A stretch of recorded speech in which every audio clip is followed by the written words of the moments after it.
Hello guys, welcome about YouTube channel pharma logic. आज हम start करते हैं माइक्रोबायोलॉजी की यूनिट 4 का सेकेंड पार्ट। फर्स्ट पार्ट में हमने एसेप्टिक एरिया उसके एसेप्टिक एरिया भी पढ़ ली थी, सोर्स ऑफ कंटामिनेशन पढ़ लिया था और डिज़ाइनिंग ऑफ सेप्टिक एरिया पढ़ ली थी, जो कि वीडियो आपको हमारी आई बटन में मिल जाएगी। तो चलिए आज स्टार्ट करते हैं। सेकेंड पार्ट में हम पढ़ेंगे laminar flow equipments, clean area classification and testing, and उसकी टेस्टिंग पढ़ेंगे, testing of clean and aseptic rooms. ठीक है, तो चलिए स्टार्ट करते हैं। लेमिनार फ्लो इक्विपमेंट्स क्या होता है? Laminar flow equipments, laminar flow equipments वो इक्विपमेंट होता है जो हमें क्लीन एयर प्रोवाइड करवाता है। वो हमें हॉरिजॉन्टल में भी करवा सकता है, वर्टिकल में भी करवा सकता है और कभी लीनियर में भी करवा सकता है। जैसे क्या, laminar air flow equipment can deliver clean air in a vertical, horizontal और कर्वीलिनियर डायरेक्शन। वही बताया गया कि लेमिनार एयर फ्लो जो इक्विपमेंट होता है वो हमें क्लीन एयर डिलीवर करता है। वो वर्टिकल में भी करता है, हॉरिजॉन्टल में भी करता है और कर्वीलिनियर डायरेक्शन में भी हमें क्लीन एयर डिलीवर करता है। जो एयर लेमिनार एयर फ्लो से फिल्टर्ड होती है वो 99.97 फ्री फ्रॉम माइक्रोबियल कंटामिनेशन से होती है। भाई बताया, the air filtered from laminar air flow is claimed to be 99.97% free from microbial contamination. जो लेमिनार एयर फ्लो से हमें जो क्लीन एयर डिलीवर हो रही है वो 99.97% फ्री होती है माइक्रोबियल कंटामिनेशन से। अब कैसे इसकी एयर सप्लाई होती है वो देखते हैं। Air supply, the air supplied to a clean room must be filtered through high efficiency particulate air. जो एयर सप्लाइड होती है क्लीन रूम में वो मस्ट बी फिल्टर्ड होनी चाहिए किसी की हाई एफिशिएंसी पार्टिकुलेट एयर से, हेपा फिल्टर, जिससे हम क्या कहते हैं, हेपा फिल्टर। हेपा फिल्टर से फिल्टर्ड होनी चाहिए क्लीन रूम की एयर सप्लाइड। ठीक है, इन केस हेपा फिल्टर, अब बताया गया हेपा फिल्टर्स कैसा होता है। हेपा फिल्टर्स एक प्लीटेड फाइबर ग्लास का पेपर यूज़ किया जाता है उसके फिल्टर मीडियम में, जो कि एल्यूमिनियम फॉयल इसमें यूज्ड होती है उसके स्पोर्स में। ठीक है, हेपा फिल्टर के स्पोर्स में एल्यूमिनियम फॉयल यूज्ड होती है। उसका जो पेपर होता है, फिल्टर्ड पेपर होता है, वो प्लीटेड फाइबर ग्लास का बना होता है। These filters are supported to provide class 100 air and they should be certified after every 6 to 12 months. ये जो फिल्टर्स होते हैं जो कि हमें सपोर्ट करते हैं, एक क्लीन एयर को प्रोवाइड करवाते हैं और जो कि सर्टिफाइड होते हैं हर एवरी, मतलब कि प्रत्येक 6 से 12 महीने में सर्टिफाइड किए जाते हैं।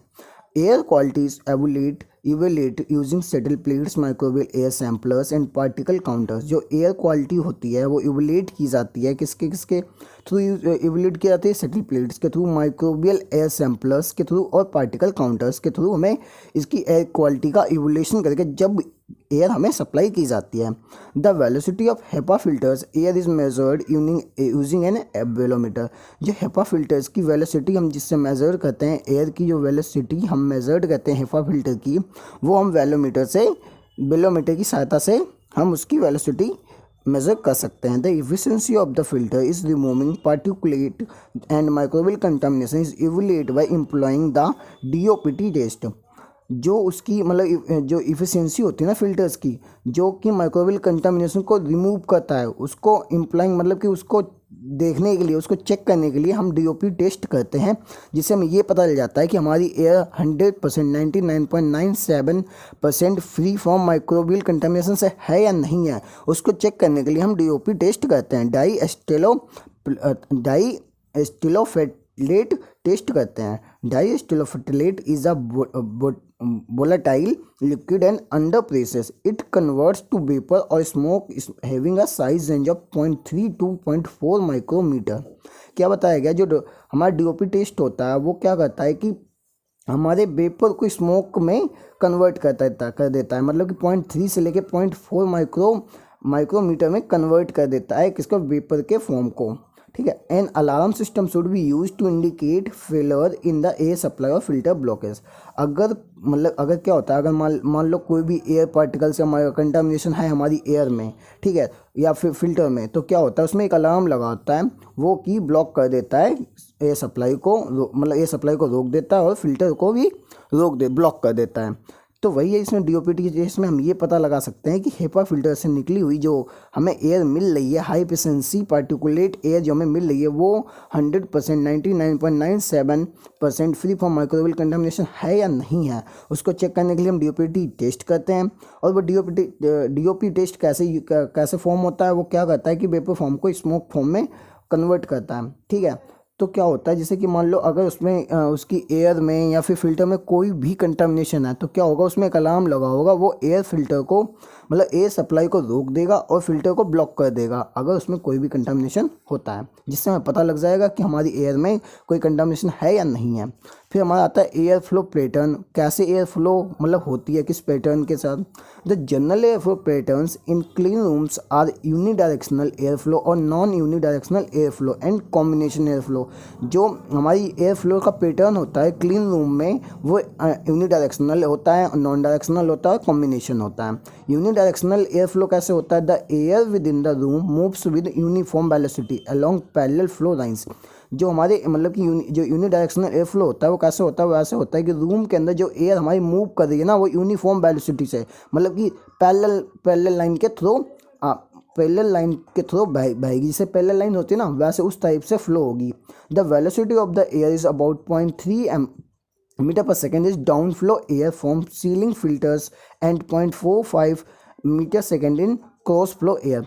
भाई बताया गया कि जैसे जो वेलोसिटी होती है ना एयर की, वो 0.3 मिनट पर second in metre per second in down flow मतलब कि डाउन की तरफ जाती है। ठीक है, और किससे जाती है, सीलिंग और सीलिंग जो सीलिंग है उनके थ्रू जाती है। ठीक है, 0.4 metre per second in cross flow मतलब क्रॉस करती हुई एयर फ्लो जाती है। मतलब डाउन फ्लो पहले नीचे की तरफ, फिर क्या होगी, क्रॉस करती हुई जाएगी एयर फ्लो। जब उसमें ये होती है यूनिडायरेक्शनल मतलब कि पैरेलल लाइन के थ्रू जाएगी। These are highly efficiency air flow system but expensive to construct. ये एक हाईली एफिशिएंट एयर हमें फ्लो की जाती है, जो कि मतलब ये एक highly efficient air flow system होता है जो कि कंस्ट्रक्ट के लिए एक्सपेंसिव है। Because of operating cost unidirectional air flow clean rooms are not often used in pharmaceuticals. लेकिन क्या होता है कि जो हमारे ये यूनिडायरेक्शनल एयर फ्लो होता है ना, वो हमारे फार्मास्यूटिकल्स में यूज़ नहीं होता। ठीक है, फिर हमारा आता है non unidirectional air flow. The air enters the clean rooms through filters and exist through outlet ducts positioned low down or wall or in the floor at sides remote from the air inlet.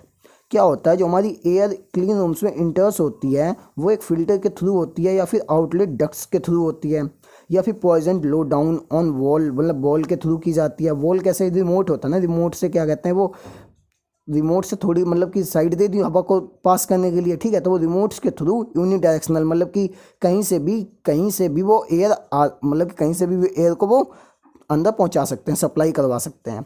और combined air flow क्या होता है, in many pharmaceuticals clean rooms the background area is ventilated by non unidirectional air flow and critical areas are supplied with unidirectional air flow.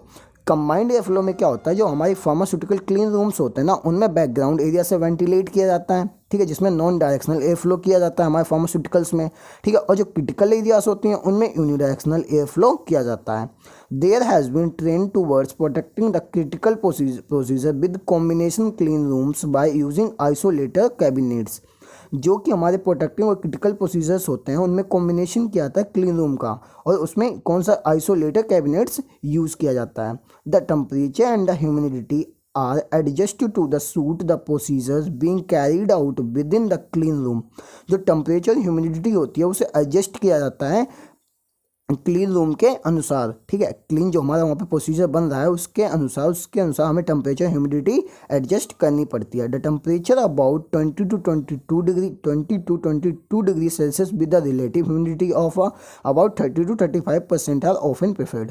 जो temperature वहाँ पे prefer किया जाता है वो 20 से 22 डिग्री सेल्सियस होता है, और जो ह्यूमिडिटी वहाँ प्रेफर्ड की जाती है वो 35 to 50% हमारे वहाँ प्रेफर करनी चाहिए।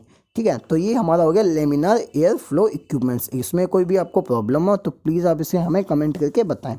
ठीक है, अब हमारा आता है clean area classification. Clean area classification क्या होता है, potential source of microbial and particle contamination occurring with the clean room are air supply of the room, inflow of external air and production contamination within the room। जो potential होती है ना microbial की या contamination particles की, वो occurring होती है क्लीन रूम में या फिर जो हम एयर सप्लाई करते हैं उसके एक्सटर्नल एयर में, ठीक है। तो उसमें उसी में से हमारा कंटामिनेशन प्रोडक्ट मतलब कंटामिनेशन का प्रोडक्शन होता है, मतलब रूम के अंदर ही होगा, रूम के अंदर वहाँ पे जो मतलब कि प्रोसीजर चल रहा है, ठीक है, वहाँ के पोटेंशियल सोर्स से माइक्रोबियल का मतलब माइक्रोबियल ग्रोथ हो सकता है, या फिर हम जो एक्सटर्नल एयर प्रोवाइड कर रहे हैं, ठीक है, उससे कंटामिनेशन हो सकता है। The operation of clean room and aseptic rooms are recognised by 3 main areas as black or dirty areas, grey or semi clean areas and white or clean areas. जो हमारा क्लीन एरिया और aseptic rooms हैं उनका operation उनको recognise मतलब कि पता करने के लिए कि इसमें कैसा क्या है, तो उसमें 3 मेन एरियाज होती हैं। एक ब्लैक होती है, ब्लैक और डर्टी एरिया होती है, ग्रे और सेमी क्लीन होती है, और एक वाइट और क्लीन एरियाज होती है। जो कि हमारी ब्लैक एरिया होती है वो होती है particle and microbial control almost impossible, मतलब कि जो ब्लैक एरियाज होती है ना उसमें माइक्रोबियल को हम कंट्रोल नहीं कर सकते, मतलब इम्पॉसिबल होता है माइक्रोबियल को कंट्रोल करना, ठीक है। और ग्रे एरियाज जो होती हैं वो हाई स्टैंडर्ड हाइजीनिक होती हैं, जिसमें मतलब कि क्या होता है जैसे कि पहले ये हो गया बिल्कुल ख़राब, ठीक है, फिर उस पर थोड़ा अच्छा, फिर बिल्कुल अच्छा, ठीक है। तो ऐसा ही मतलब कि क्या होता है हार्डली, फिर मिडिल, फिर लोवेस्ट। तो वही इसमें जो ब्लैक एरिया होती है वो हार्डली समझ लीजिए, उसमें मतलब कि माइक्रोबियल कंटामिनेशन को हम रोक ऑलमोस्ट इम्पॉसिबल होता है कंट्रोल करना। ग्रे एरियाज क्या होती हैं, वो एरियाज होती हैं ग्रे एरिया जो high standards of hygienic and cleanness operate and reduction of microbial contamination is possible. मतलब उसमें क्या होता है कि माइक्रोबियल कंटामिनेशन को पॉसिबल कर सकते हैं, माइक्रोबियल कंटामिनेशन को रिडक्शन में वो पॉसिबल हो सकता है। किसमें, कौन सी एरिया में, ग्रे एरिया में, ठीक है। और इन वाइट एरिया में क्या होता है, in white area where fully environment control is operational and special protective clothing is worn by the operators. वहाँ पे जो ऑपरेटर वाइट एरियाज में जो होता है ना ऑपरेटर्स होते हैं वो फुल्ली मतलब प्रोटेक्ट कर सकते हैं अपने प्रोडक्ट को, ठीक है। और वहाँ का जो इन्वायरमेंट होता है वो भी कंट्रोल करता रहता है बाहर के मतलब कि अंदर के माइक्रोबियल कंटामिनेशन को। तो वाइट एरिया जो होगी वो बिल्कुल मतलब कि वाइट एरिया बिल्कुल 99.97% बिल्कुल 100% मान के चलिए 100% बिल्कुल क्लीन होता है वहाँ पे, ठीक है, बिल्कुल कोई भी कंटामिनेशन नहीं हो सकता वाइट एरियाज में। The sterile production unit must be separated from the general MFG manufacturing area with in the hospital, pharmacy और फैक्ट्री। जो स्टेराइल प्रोडक्शन होता है वो सेपरेट होता है, यूनिट वाइज सेपरेट होता है, जो कि मैन्युफैक्चरिंग एरिया होती है जैसे कि हॉस्पिटल हो गया, फार्मेसी हो गया और फैक्ट्रीज हो गई। उसमें क्या होता है, इसमें मतलब कि इसमें ये मैन्युफैक्चरिंग एरिया होती हैं, ठीक है, जहाँ पे स्टेराइल प्रोडक्ट्स यूज़ होता है। It is important to design clean room to be the smallest size bearing in mind the operations to be undertaken and the number of people likely to be employed in the area। क्या बताया गया, एक important है जब हम कोई भी clean room design करते हैं तो उसमें एक स्मॉलेस्ट साइज़, उसमें मतलब क्या क्या होना चाहिए, स्मॉलेस्ट साइज़ होनी चाहिए, बेयरिंग माइंड मतलब कि छोटा सा ऑपरेशंस, मतलब कि क्या है कि हम जितना कम काम कर सकें, मतलब जितना कम करेंगे उतनी हमें मतलब कि बाहर से कंटामिनेशन हमारी कम होगी, उसमें माइक्रोबियल उतना ही रुकेगा। तो वही उसमें बताया कि कम होना चाहिए, अंडरटेकन नंबर, उसके अंदर जो पीपल्स होने चाहिए, उसमें जो ऑपरेटर्स काम कर रहे हैं ना वो कम मात्रा में होनी चाहिए, बहुत कम ही नंबर में होने चाहिए, ठीक है, जो कि उसमें सिर्फ एम्प्लॉयड उतना ही काम करें जितने उसमें यूज़ हों, ठीक है, उससे ऊपर ना करें।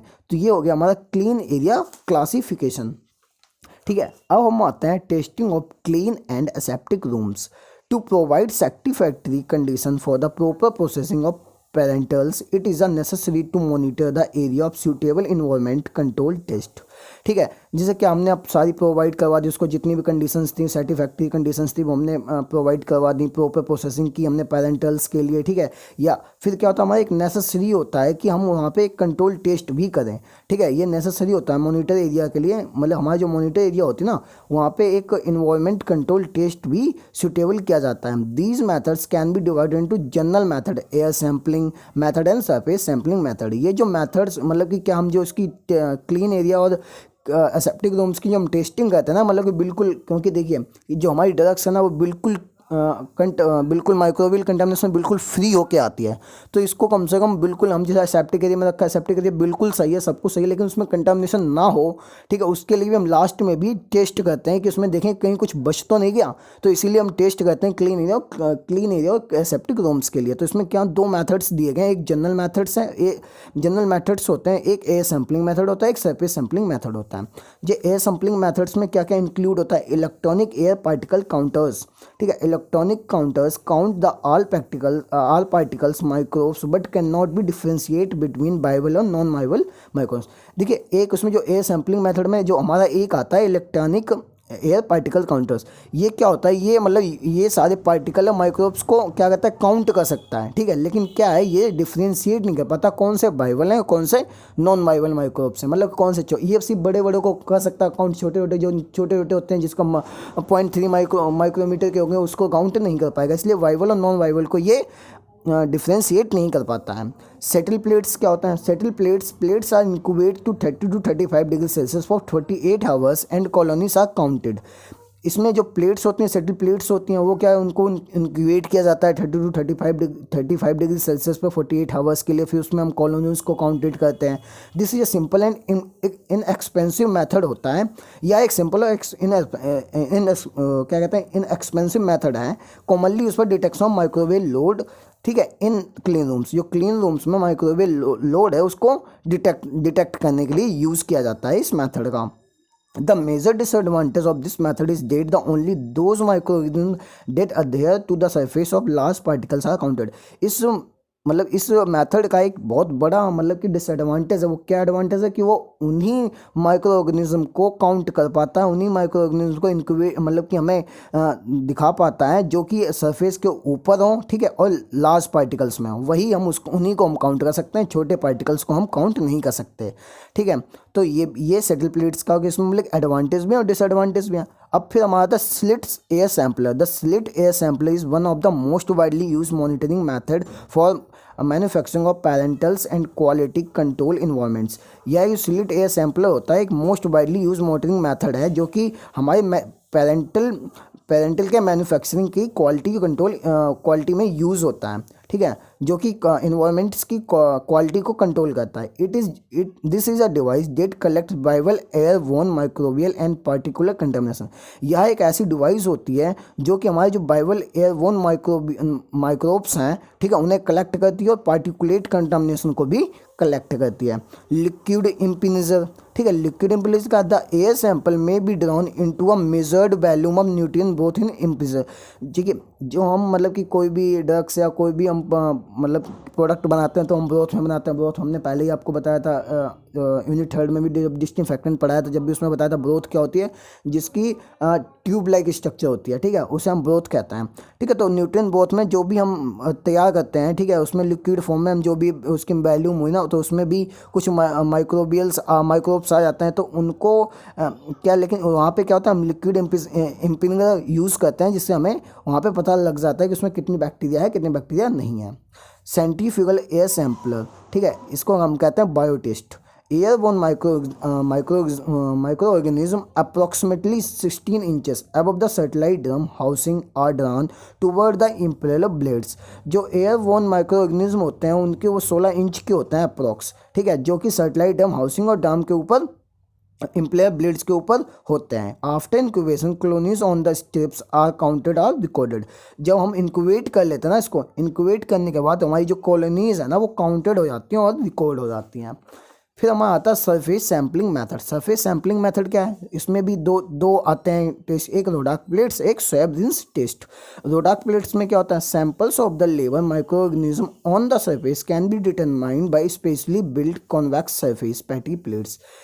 हम जब क्या कहते हैं, जो सैंपल्स ऑफ द लेवर माइक्रो ऑर्गेनिज्म के surface can be determine specially build convert surface petri plate. हम पैटी प्लेट्स को स्पेशली मतलब कि एक बिल्ड कहते हैं पैटली प्लेट, कॉन्वेक्स सरफेस की एक पैटली प्लेट्स हम क्या कहते हैं, बिल्ड करते हैं, बनाते हैं, और उसके सरफेस से हम डिटरमाइन करते हैं माइक्रो ऑर्गेनिज्म के लेवल को। क्या क्या हमने पहले पैटी प्लेट्स बनाई, ठीक है, कॉन्वेक्स सरफेस की, उसके ऊपर हम सैंपल डाल दिया, ठीक है, सैंपल के बाद क्या क्या माइक्रो ऑर्गेनिज्म को उसकी डिटरमाइंड कर लेते हैं, माइक्रो ऑर्गेनिज्म के लेवल को हम डिटरमाइन कर लेते हैं। With the rodacs plate it is possible to roll the raised agar surface over flat और irregular surface to be tested.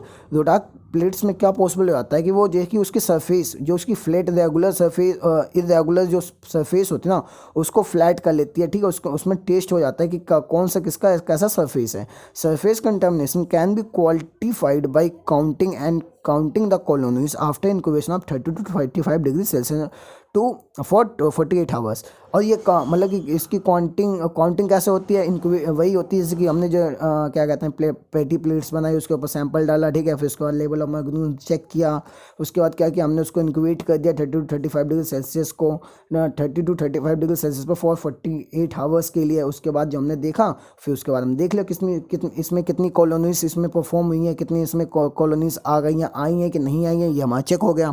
फिर आता है हमारा swab rinse test. This is a simple surface sample method employing sterile cotton swab tips of sample location. यह एक simple surface sample method है जो कि कॉटन स्वैब से हमें मतलब सैंपल का लोकेशन बता देता है। The swab are then placed into tubes of culture media और satellite water and sample of the water is placed on the solid agar plate. वही बताया गया कल्चर मीडिया में जो हम सैंपल डालेंगे, ठीक है, या water place solid agar plate में हम जो भी सैंपल डालेंगे उसमें हम स्वैब डाल देते हैं, ठीक है। The purpose of environment control of microbial contamination is to minimise the potential of product contamination. जो इसका पर्पस होता है एनवायरमेंट कंट्रोल का, वो क्या करता है हमारे कंटामिनेशन की पोटेंशियल को मिनिमाइज कर देता है, हमारे प्रोडक्ट में कंटामिनेशन ना हो इसको मिनिमाइज कर देता है। The sterility test can be used primarily as a confirmation of the sterility already built into the product. जो सर्टिलिटी टेस्ट होता है वो कि यूज होता है प्राइमरली और कंफर्मेशन की सर्टिलिटी को कंफर्म करने के लिए यूज़ होता है, ठीक है। मतलब क्या जो सर्टिलिटी टेस्ट होता है ना वो जो हमारा ये सर्टिलिटी टेस्ट है ये यूज़ होता है कि हमारा कोई भी प्रोडक्ट है वो पूरा सर्टिलाइज है या नहीं है, इसकी कंफर्मेशन के लिए सर्टिलिटी टेस्ट हमारा प्राइमरली यूज्ड है, ठीक है। तो आज की वीडियो यहीं तक। अगर आपको इन टॉपिक्स में कोई भी प्रॉब्लम हो तो प्लीज़ आप हमें कमेंट करके बताएं, हम उसका आंसर आपको कमेंट बॉक्स में दे देंगे। और आपको इसके नोट्स, आपको हैंड रिटन नोट्स आपको हमारे डिस्क्रिप्शन लिंक्स में मिल जाएंगे। Okay, thank you.